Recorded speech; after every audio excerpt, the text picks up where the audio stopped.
In the winter of 1921, the maritime atmosphere of Boston, Massachusetts served as the backdrop for a nascent industrial endeavor that would eventually define the technical literacy of the American household. Founded by brothers Theodore and Milton Deutschmann, the original establishment was strategically positioned to serve the highly specialized needs of amateur radio operators and maritime officers. The nomenclature of the firm, RadioShack, was directly derived from the small wooden structures on ship decks that housed wireless telegraphy equipment, a term that signaled immediate vocational authenticity to those operating on the frontier of early telecommunications. This early retail presence at 46 Brattle Street functioned not merely as a storefront, but as a technical hub where the smell of hot solder and the glow of vacuum tubes represented the cutting edge of post-war innovation. During this era, the enterprise successfully cultivated a reputation as a specialized resource for the ham radio community, providing the precise components, capacitors, resistors, and transformers that were otherwise inaccessible to the general public. By 1939, the organization recognized the necessity of a centralized distribution model to reach a growing national audience of technical experimenters, leading to the publication of its inaugural mail-order catalog. This document became a vital piece of industrial literature, offering a structured inventory that moved beyond maritime utility into the burgeoning high-fidelity audio market.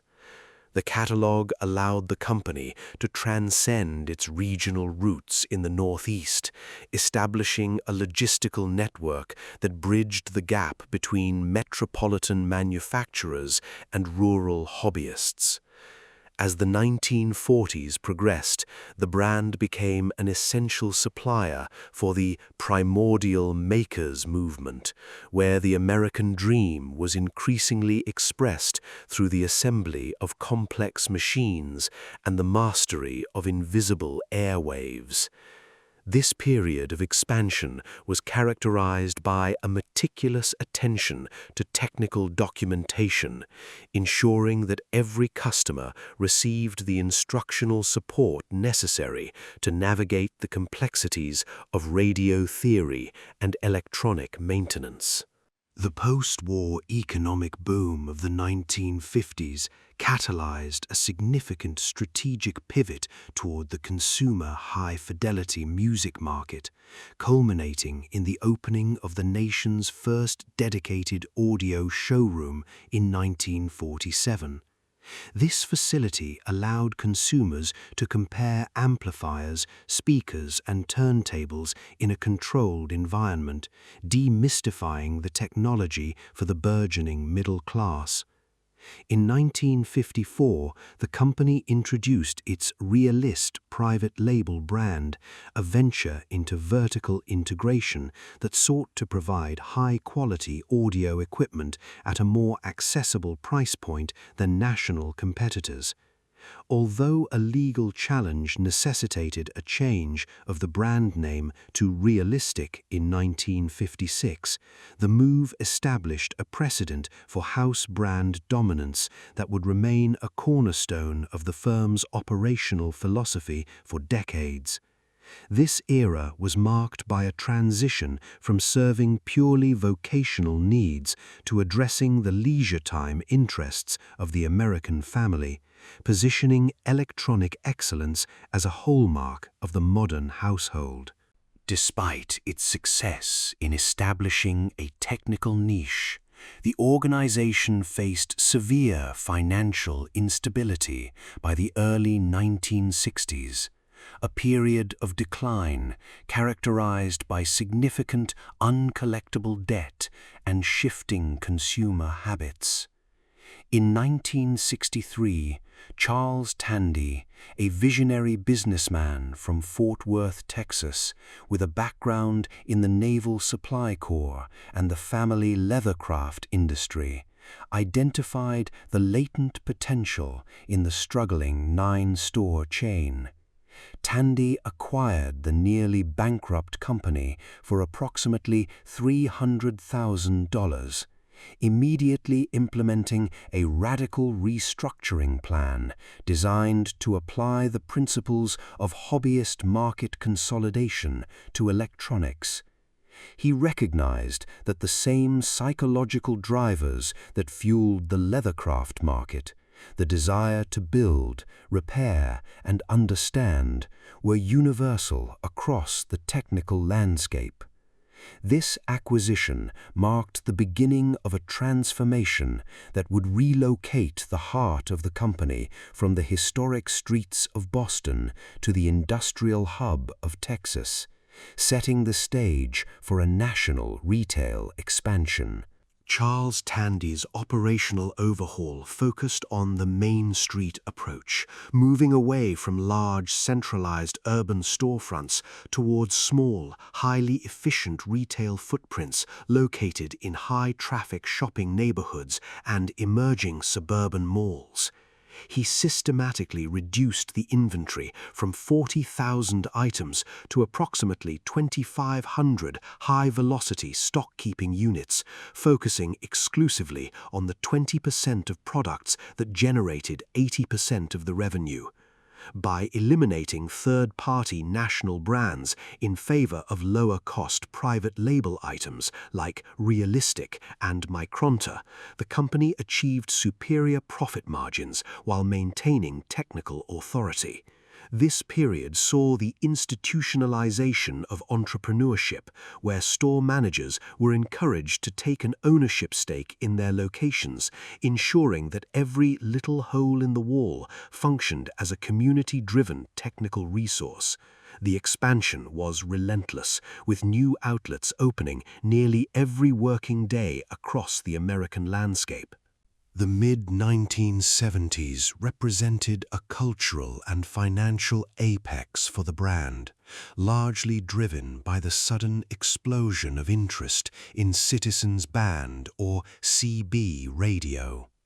Following the 1973 oil crisis and the implementation of a national 55-mile-per-hour speed limit, truckers and amateur enthusiasts turned to CB radios to share information regarding fuel availability and speed traps. The organization capitalized on this trend by producing 16 different models of transceivers, making the technology lighter, more affordable, and more reliable than ever before. At the height of the craze, CB radios accounted for nearly 30% of the company's total business, and profits doubled in a 3-year span. This era solidified the brand's place in the American lexicon as terms like 10-4 entered the mainstream and the local retail store became the primary gateway for a decentralized network of mobile communications that predated the digital age. As the CB radio market reached saturation in the late 1970s, the organization executed one of the most significant pivots in industrial history by entering the personal computing market. In August 1977, the company announced the TRS-80 microcomputer system, one of the first mass-produced and fully assembled home computers available to the retail market. Developed on a modest research budget of less than $150,000, the machine was a gamble that exceeded all corporate expectations, selling over 10,000 units in its first month and over 200,000 by 1980. The success of the TRS-80 was bolstered by the existing retail infrastructure, which allowed customers to receive hands-on training and local service, a logistical advantage that rivals like Apple and IBM could not match in the early years of the revolution.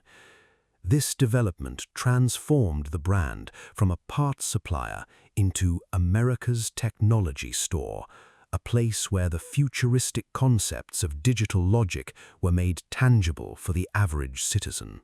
The brand's educational legacy was cemented through its science fair project kits, which served as the primary entry point for generations of future engineers and scientists.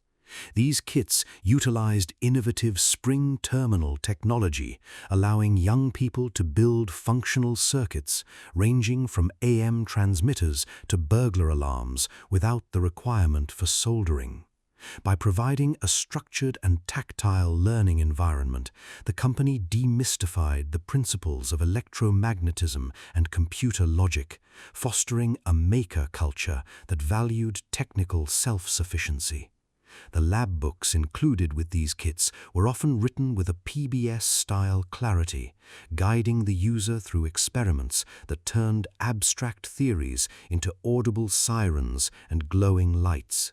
This commitment to technical literacy ensured that the brand was not merely a retailer, but an informal educational institution that helped shape the career trajectories of the architects of the modern digital world. Complementing the educational kits was the Battery of the Month Club, a masterclass in retail traffic generation that fostered long-term customer loyalty from the 1960s through the early 1990s. Members were issued a wallet-sized card that entitled them to one free battery every month, a promotion that ensured 12 annual visits to the storefront. This psychological strategy encouraged customers to browse the aisles for higher-margin accessories, components, and gadgets while retrieving their free NSL zinc carbon battery. For many American children, the trek to the local strip mall to claim a monthly battery was a foundational retail experience that associated the brand with accessibility and technical utility. The program turned the store into a habitual destination, ensuring that the brand remained at the forefront of the consumer's mind whenever a household electronic need arose, from a replacement fuse to a new soldering iron. The aesthetic identity of the brand was further defined by iconic products like the Flavor Radio, which blended technical utility with mid-century pop culture sensibility. Manufactured from 1972 to 2001, the Flavor Radio was offered in a variety of fruit-inspired hues such as orange sherbet, pistachio, and plum, becoming one of the longest-running production radios in history.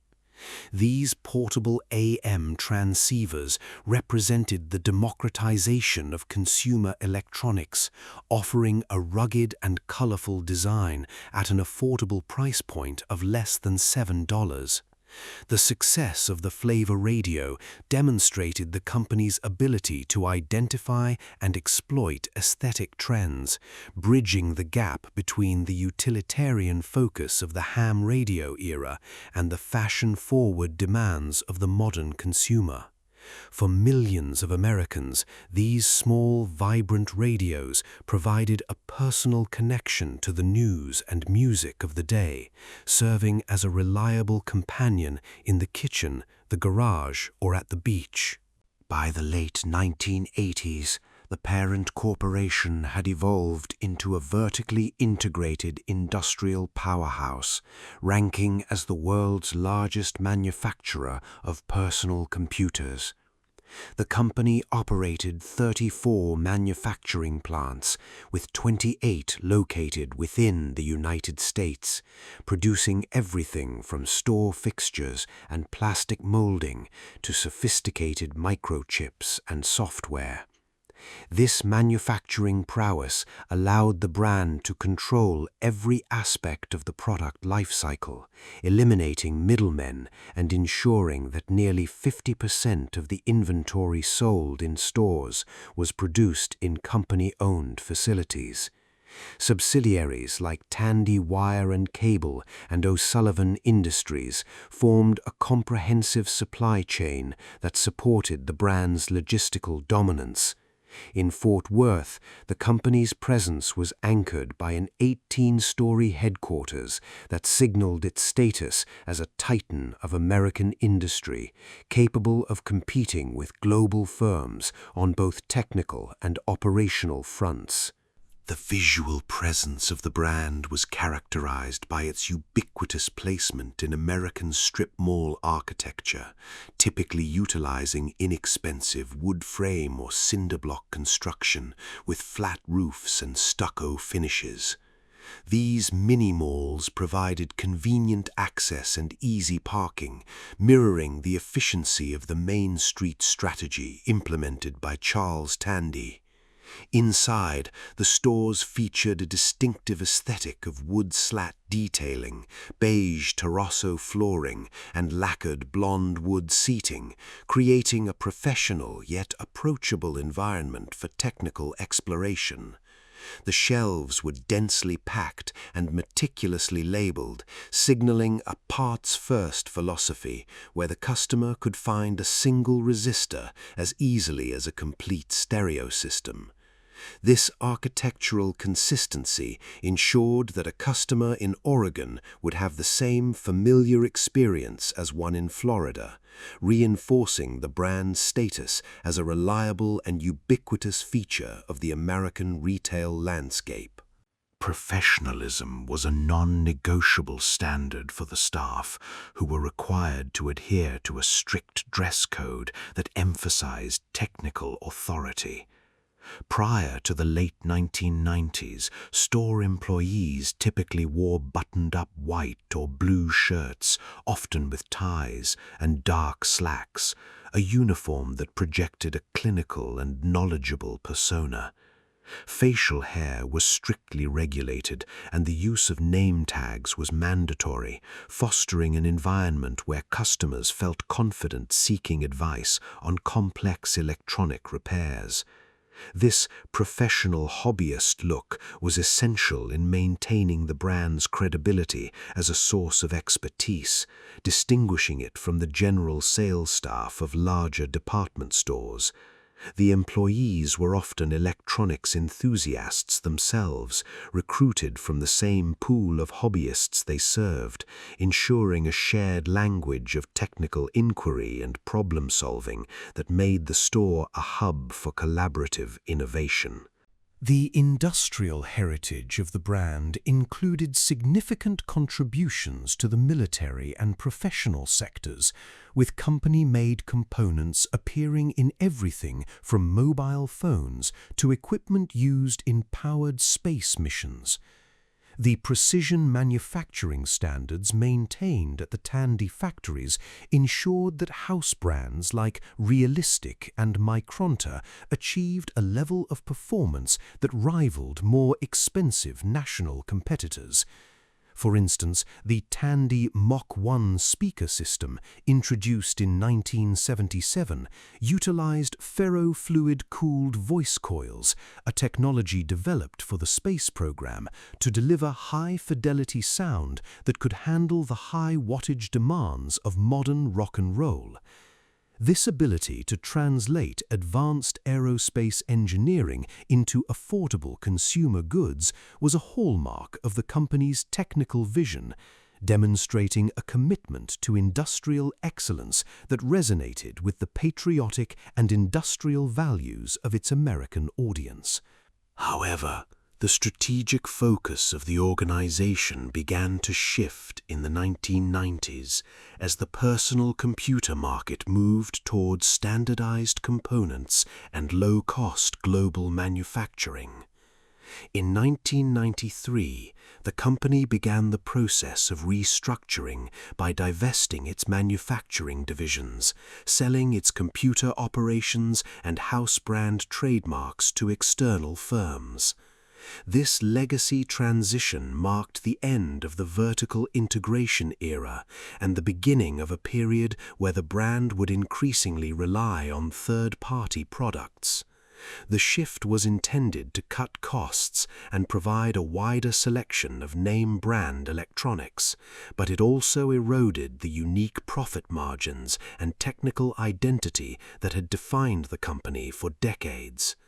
The dissolution of the internal factory network signaled a broader market shift in the American retail landscape, as the era of the integrated industrial retailer gave way to the era of global sourcing and logistics. The early 2000s saw a move toward the lucrative mobile phone market, a pivot that was initially successful in generating revenue, but ultimately contributed to the erosion of the core brand identity. Commissions from wireless carriers provided a steady stream of income, leading the organization to de-emphasize its traditional focus on electronic components and hobbyist gear. This restructuring led to the replacement of technically skilled staff with salespeople focused on high-pressure cellular plan contracts, a change that alienated the brand's traditional base of tinkerers and engineers. Transactions for mobile phones often took significantly longer than traditional hardware sales, leading to a decline in customer experience ratings. This period of market shift illustrated the danger of prioritizing high-commission commodities over the technical relationships and specialized expertise that had originally built the brand's reputation for credibility and clarity. Attempts to diversify through large-format retail concepts, most notably the Incredible Universe megastores, proved financially challenging due to astronomical overhead costs. These massive facilities featured restaurants, arcades, and tens of thousands of items, but the requirement for nearly $100 million in annual sales per store to achieve profitability led to the first annual losses in decades. The company eventually exited the big box business, returning its focus to smaller storefronts, but the damage to its financial stability and brand focus was significant. The late entry into e-commerce, with a website not launching until 1999, left the brand vulnerable to more agile digital competitors. This era of obsolescence was marked by a series of management changes and a search for a new cultural mindset that could compete in an increasingly digital and decentralized marketplace. The financial decline culminated in early 2015 when the company filed for Chapter 11 protection for the first time, leading to the liquidation of thousands of locations and a failed co-branding partnership. A second filing in 2017 resulted in the closure of most company-owned stores, marking a definitive end to the brand's era of retail ubiquity. The restructuring process saw the intellectual property sold to various investment groups who sought to leverage the brand's immense nostalgia through e-commerce and crypto-focused marketing. Despite the closure of thousands of storefronts, a network of independently owned authorized dealers remained, continuing to serve local communities with the same parts-first philosophy that had characterized the brand's founding. This period of legacy transition reflected the broader challenges faced by brick-and-mortar retailers in the age of the Internet and global logistics. Today, the legacy of the Shack is preserved not in sprawling retail networks, but in the careers of the engineers, developers, and makers who received their first technical education within its aisles. The impact of the TRS-80, the science fair kits, and the accessible technical advice provided by thousands of staff members helped build the infrastructure of the modern digital age. The brand remains a case study in industrial evolution, illustrating how a specialized vocational supplier can grow into a national icon by democratizing technology, only to face obsolescence when it loses sight of its core audience.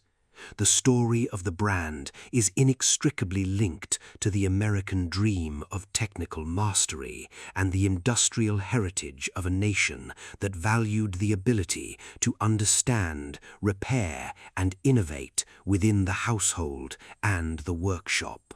The enduring cultural footprint of the brand is evidenced by the continued activity of retro computing communities and the persistent demand for archival catalogues and technical manuals. While the physical storefronts have largely vanished, the ethos of the brand survives in the maker movement, which champions the same principles of DIY exploration and technical self-sufficiency that Charles Tandy promoted in the 1960s. The history of the brand, from its maritime roots in Boston to its industrial peak in Fort Worth, remains a vital narrative of American progress and technical curiosity.